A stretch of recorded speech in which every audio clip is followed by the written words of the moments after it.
Aerosmith is the eponymous debut album by American rock band Aerosmith, released in January 1973 by Columbia Records. The song Walkin the Dog is a cover song originally performed by Rufus Thomas.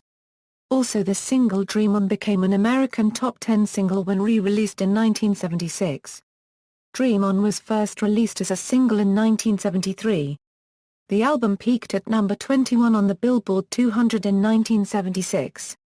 The photo at right is the original cover, which misprinted the song Walkin the Dog as Walkin The Dig. When a second pressing of the album was released in 1976, this error was corrected, and the cover replaced with a modified one made up entirely of the photo of the band members. This second pressing is the more commonly available version of the LP. When reissued on CD in 1993 as a remastered version, the original first pressing artwork was used. History: after entering a partnership with Frank Connolly, David Krebs and Steve Leber invited members of two record labels Atlantic Records and Columbia Records to view an Aerosmith concert at Max's Kansas City. Clive Davis, the president of Columbia, was impressed with the group, and Aerosmith signed with Columbia in the summer of 1972. The group then recorded their debut album at Intermedia Studios in Boston, Massachusetts with record producer Adrian Barber. The album was not a success when it was released in January 1973.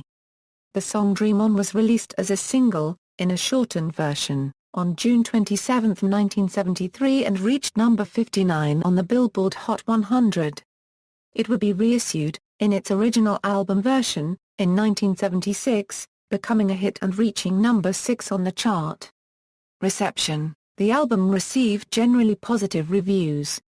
Stephen Thomas of Eponymous stated that the album clearly showcases all the attributes of the band that would become the defining American hard rock band of the 70s. Track listing: all songs written and composed by Steven Tyler, except where noted. Personnel: Aerosmith, Steven Tyler lead vocals, keyboards, Joe Perry guitar, backing vocals, Brad Whitford guitar, Tom Hamilton bass, Joey Kramer drums, additional musicians, David Woodford saxophone on Mama Kin, and Write Me a Letter. Production: Adrian Barber production, engineering, Carol Weinstock engineering, Stu Werbin liner notes, charts, album Billboard, singles Billboard, certifications, references. External links: Aerosmith at Music Brains, Aerosmith.